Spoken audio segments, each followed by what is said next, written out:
सण समारंभांमध्ये, सत्कार सोहळ्यांमध्ये वाटण्यासाठी किंवा आपल्या प्रियजनांना देण्यासाठी आपण घेतो हे गुलाब पुष्प. गुलाब. गुलाब हा शब्द फारशी आहे.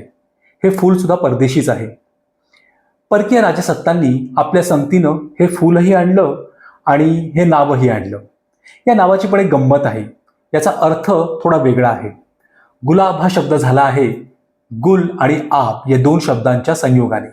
गुल या शब्दाचा अर्थ होतो फूल किंवा माझ्या हातात जे पुष्प आहे ते, आणि आब म्हणजे पाणी.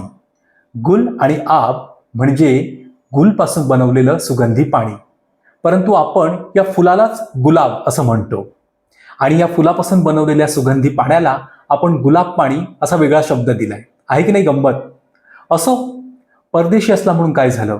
आपल्या इथे आला, इथे रुजला आणि आपलाच झाला असा हा गुलाब गुल